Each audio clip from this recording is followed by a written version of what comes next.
Speaker Sir, for letting me speak today on the Constitution. Speaker Sir, in my last few speeches, I spoke about the concept of Abhay Mudra, the concept of fearlessness, truth, and non-violence. And I showed the House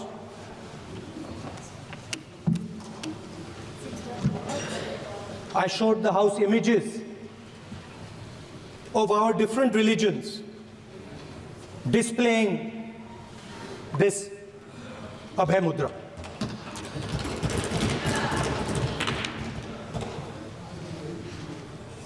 People call the Constitution the longest written Constitution in the world.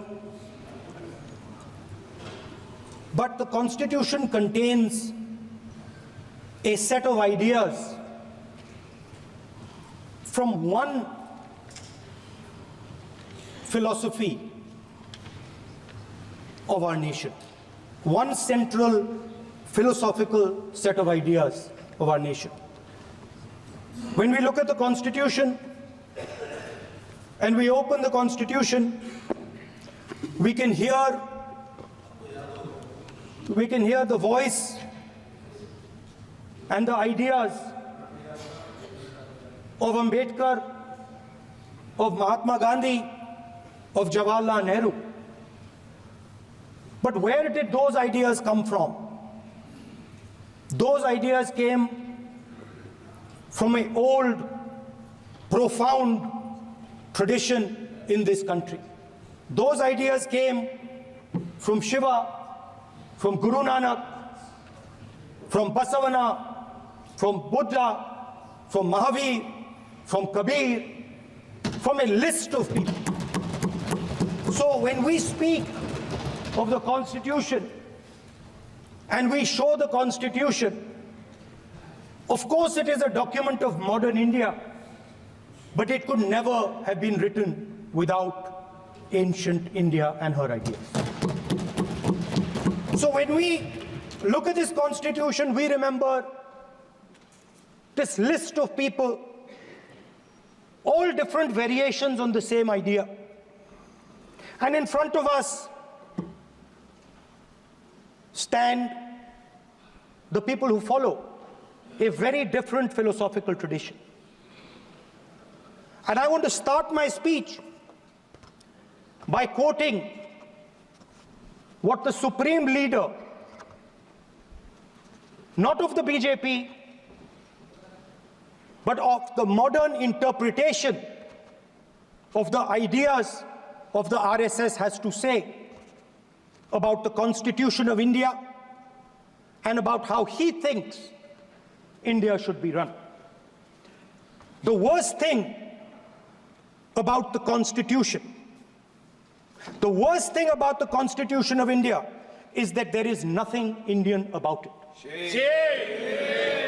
Manusmriti is that scripture which is most worshipable after Vedas for our Hindu nation, and from which our ancient times have become the basis of our culture, customs, thought, and practice.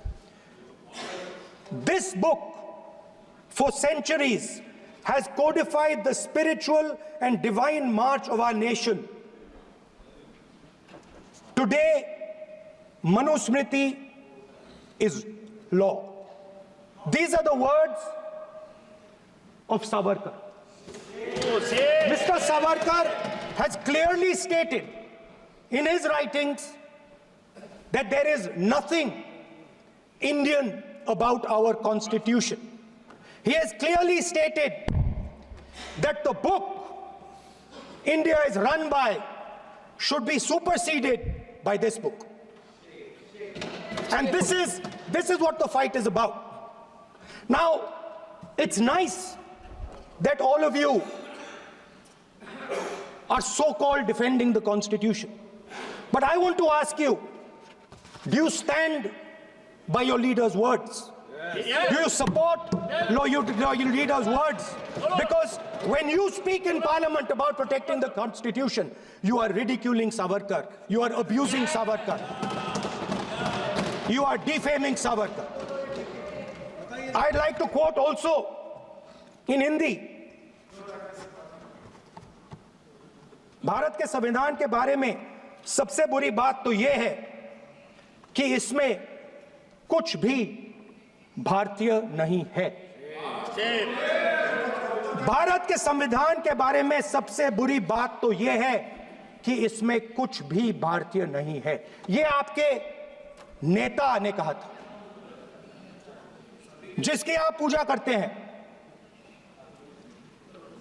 Speaker sir, I described in my first speech the idea of a battle taking place. I described the Mahabharata,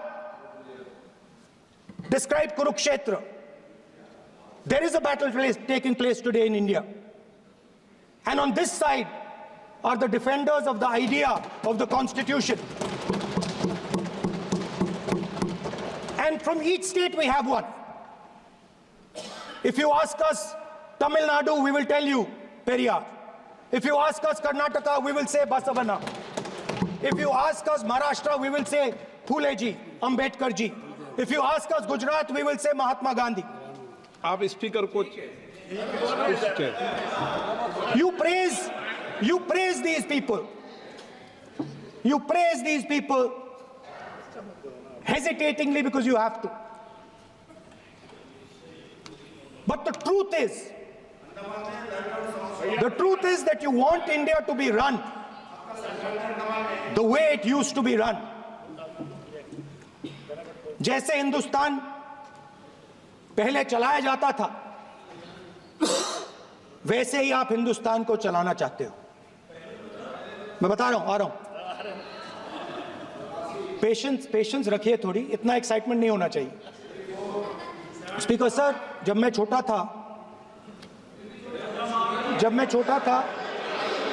Delhi में, speaker sir, Delhi के चारों ओर जंगल हुआ करता था। जो आज यहां रहते हैं उनको ताजुब होगा कि एम्स के बिल्कुल बगल में जंगल शुरू होता था। जहां रेलवे म्यूजियम है वहां पे जंगल शुरू होता था। वैसे ही जंगल में, दोनों नॉर्थ और साउथ, वैसे ही जंगल में हजारों साल पहले एक युवा, 6-7 साल का युवा, हर रोज सुबह उठ के 4 बजे उठ के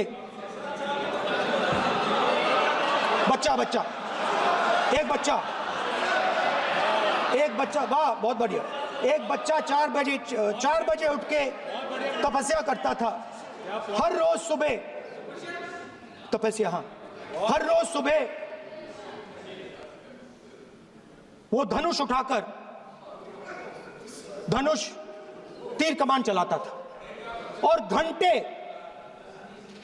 घंटे उसने तपस्या की, सालों के लिए उसने तपस्या की।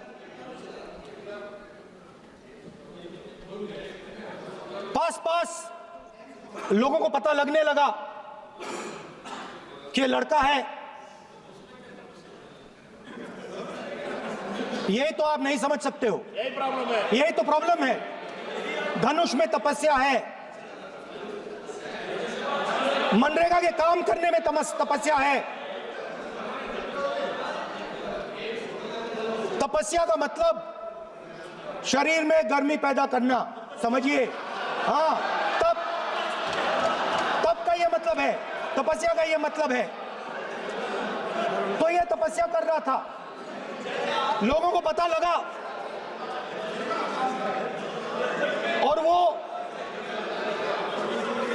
गुरु के पास गया। लड़के का नाम एकलव्य था और वो गुरु के पास गया और उसने कहा, गुरु द्रोणाचार्य जी, मैं सालों से धनुष चलाना सीख रहा हूं, मैंने अपनी पूरी शक्ति इसमें डाली है,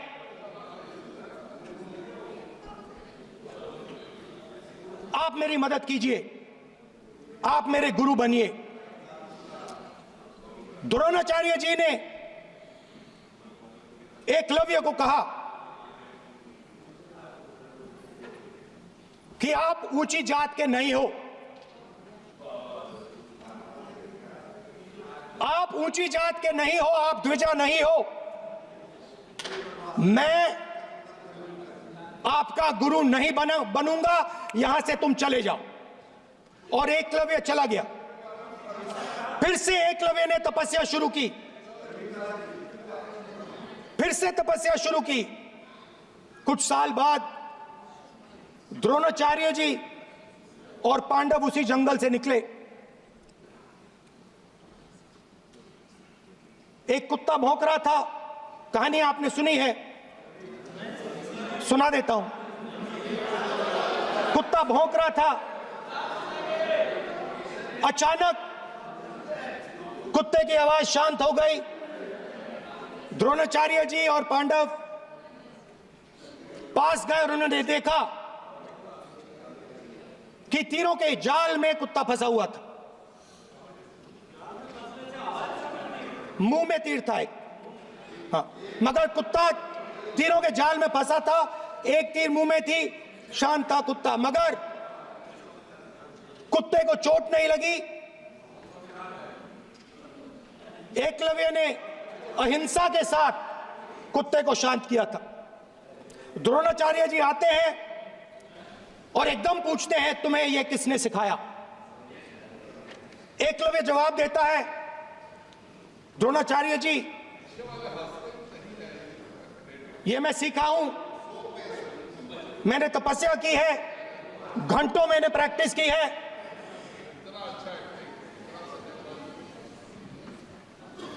आपने मुझे गुरु बनने से मना किया था, तो मैंने एक मूर्ति, मट्टी की मूर्ति सामने रखी और मैंने प्रैक्टिस की और मैं सीखा। द्रोणाचार्य जी खुश नहीं हुए। द्रोणाचार्य जी ने एकदम कहा, तुम्हें मुझे गुरु दक्षिणा देनी है। नहीं नहीं, ये आपकी स्टोरी है, ये आपकी स्टोरी है। मेरी स्टोरी है कि द्रोणाचार्य ने पूछा।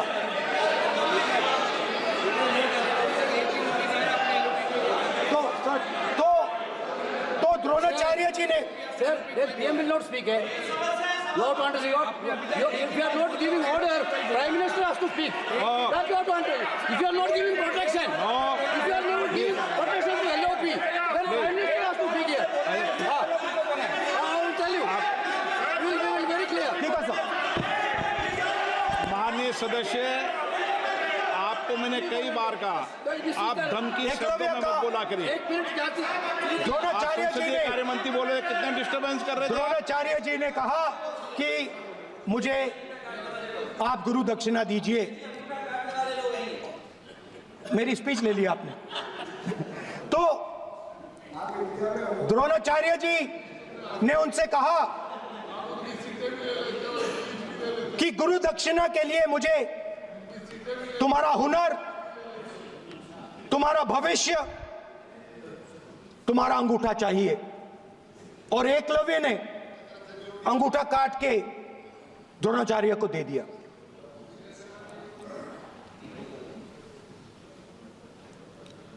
यह अभय मुद्रा है।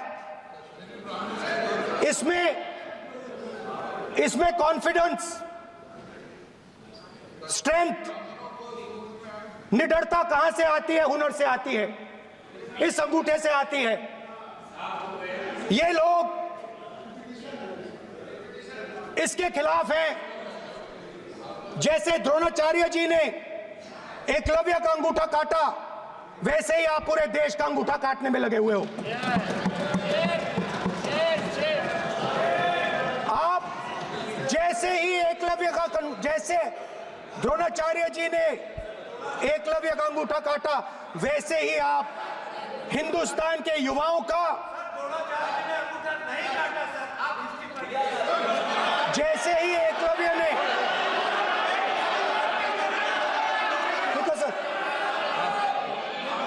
जैसे जैसे एकलव्य का अंगूठा काटा गया, वैसे ही आप हिंदुस्तान के युवाओं का, सबका अंगूठा काटते हो।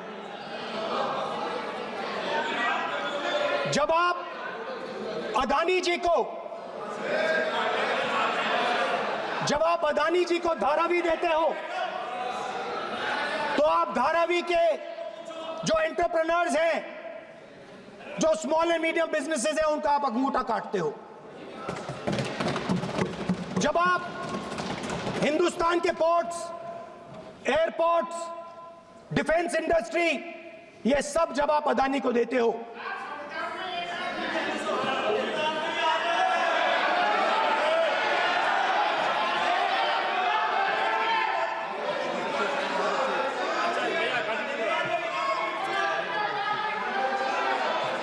हिंदुस्तान के सारे जो फेयर प्ले बिजनेसेस हैं, जो ईमानदारी से काम करते हैं, आप उन सब का अंगूठा काटते हो जब आप अदानी की मदद करते हो। कॉन्स्टिट्यूशन में लैटरल एंट्री कर आप हिंदुस्तान के युवाओं का, पिछड़ों का, गरीबों का अंगूठा काटते हो।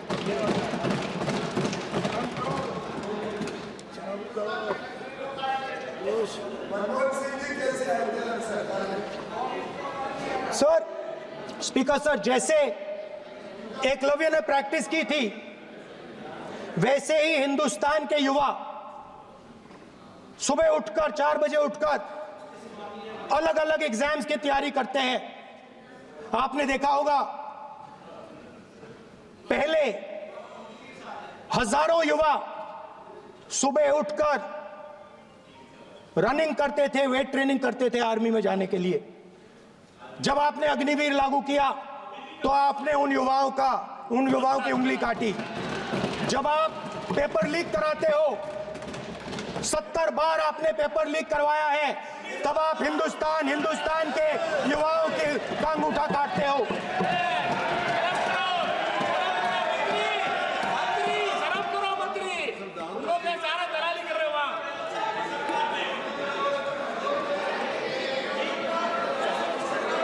आज बाहर, दिल्ली के बाहर आपने किसानों पर टीयर गैस चलाया है, आपने किसानों पर लाठीचार्ज किया है। किसान आपसे एमएसपी मांगते हैं, सही दाम मांगते हैं, मगर आप अदानी को फायदा पहुंचाते हो, अंबानी को फायदा पहुंचाते हो और किसान का अंगूठा काटने का काम करते हो। देखिए, हम कहते हैं अभय मुद्रा, हम कहते हैं डरो मत, आप कहते हो हम आपका अंगूठा काट देंगे। ये फर्क है। एक तरफ कौन सर बोले, मेरे कहना है कि हम एक मिनट प्लीज बैठिए, आप बैठिए, प्लीज बैठिए, आप बैठिए। आज हम भारत के संविधान की 75 वर्ष की गौरवशाली यात्रा कर रहे हैं, और कर भाई ये चर्चा हुई थी कि हम संविधान की चर्चा करते समय उसकी उच्च कोटि की ये अपेक्षा है। आप स्पीकर सर, आप राष्ट्रपति सर, कॉन्स्टिट्यूशन में कहीं नहीं लिखा है कि मोनोपोली होनी चाहिए। कॉन्स्टिट्यूशन में कहीं नहीं लिखा है कि पेपर लीक होना चाहिए। कॉन्स्टिट्यूशन में कहीं नहीं लिखा है कि अग्निवीर होना चाहिए। कॉन्स्टिट्यूशन में ये सब नहीं लिखा है, इसलिए मैं यहाँ रेज कर रहा हूँ।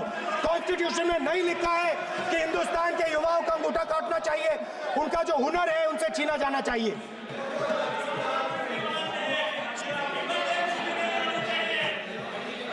बैठे कर रहे हैं सर, 5 बजे अब भी बैठे करेंगे। अब कुछ नहीं बोलना है उसको, 5 बजे देखिएगा, 5 बजे देखिएगा क्या करते हैं। स्पीकर सर, मिलेगा। मैं कुछ दिन पहले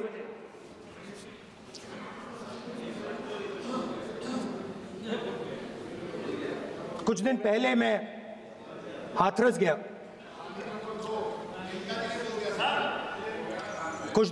हाथरस गया।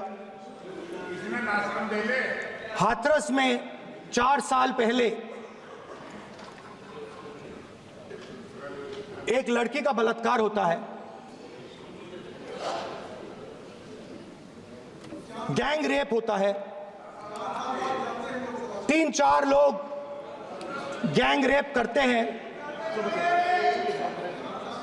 मैं 2-3 दिन पहले उस लड़की के परिवार के घर में गया।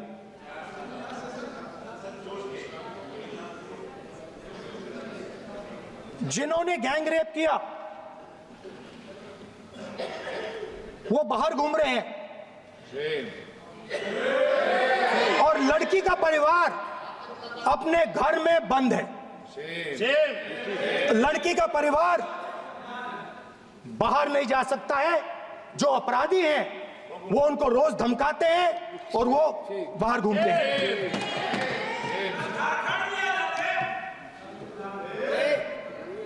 परिवार ने मुझे बताया कि बेटी का जो अंतिम संस्कार था वो भी नहीं करने दिया और चीफ मिनिस्टर ने इसके बारे में खुलकर मीडिया में झूठ बोला है। ये कॉन्स्टिट्यूशन में कहां लिखा है? ये कॉन्स्टिट्यूशन में कहां लिखा है कि जो बलात्कार करते हैं वो बाहर रहे और जिसका रेप हुआ है, जिसके परिवार, उस परिवार को बंद कर दिया जाए? कहां लिखा है कॉन्स्टिट्यूशन में? ये आपकी किताब में लिखा हुआ है, मनुस्मृति में लिखा है, मगर कॉन्स्टिट्यूशन में नहीं लिखा। और अगर आप कहते हो कि यूपी में आपका राज है और वहां पे कॉन्स्टिट्यूशन नहीं लागू होता है, वहां पे मनुस्मृति लागू हो रही है।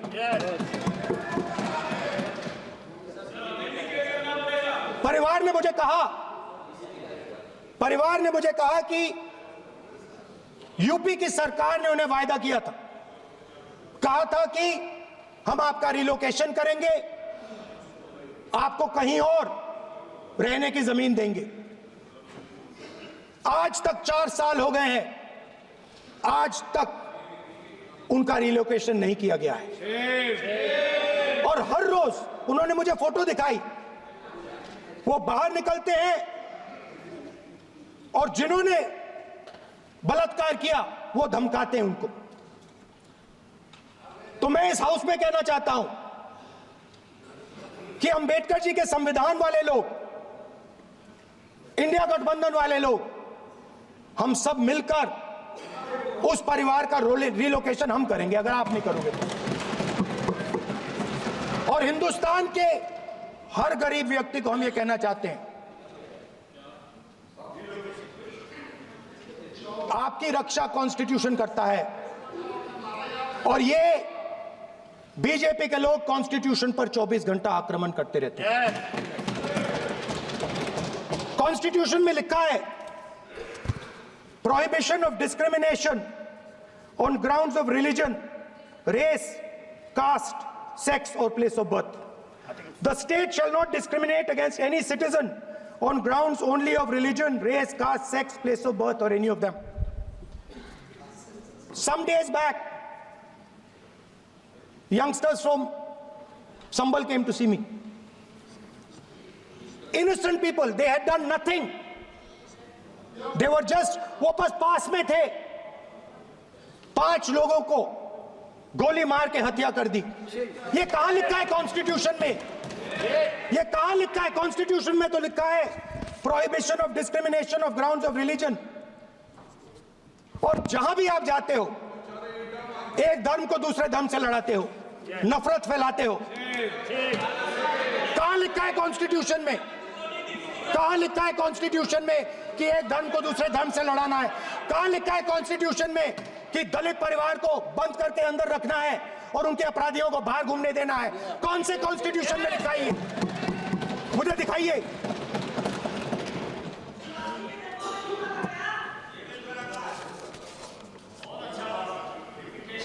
स्पीकर साहब, हमारी जो विचारधारा है, इंडिया गठबंधन की विचारधारा है, वो देश में कॉन्स्टिट्यूशन लाई है। हम सब मिलकर कॉन्स्टिट्यूशन की रक्षा करते हैं। अंबेडकर जी ने कहा था, if there is political equality but no social and economic equality, political equality will be destroyed। ये अंबेडकर जी के शब्द हैं। और आज यह बात सबके सामने है। पॉलिटिकल इक्वालिटी जो थी वो खत्म हो गई है। हिंदुस्तान के सारे इंस्टीट्यूशंस कैप्चर कर लिए गए हैं। सोशल इक्वालिटी नहीं रही, फाइनेंशियल इकोनॉमिक इक्वालिटी नहीं रही। इसीलिए हमारा अगला कदम जाति जनगणना होगा। हम देश को दिखाना चाहते हैं कि आपने किन लोगों का और कहां कहां अंगूठा काटा है। हम दलितों को, आदिवासियों को, पिछड़ों को, किसानों को, मजदूरों को दिखाना चाहते हैं कि आपने किस किस का अंगूठा काटा है। इसलिए जो मैंने वायदा किया था, इसी हाउस में यहां हम कास्ट सेंसस लागू करेंगे और उसके बाद हिंदुस्तान में एक नए तरीके का विकास होगा, एक नई तरीके की राजनीति होगी। जो मैंने पहले कहा था, जो आपको अच्छा नहीं लगता है, 50% रिजर्वेशन, उस दीवार को हम यहां तोड़ेंगे। 50% रिजर्वेशन की दीवार और जाति जनगणना हम यहां करा के दिखाएंगे। आपको जो कहना है कर लो, कह लो। स्पीकर सर, बहुत बहुत धन्यवाद।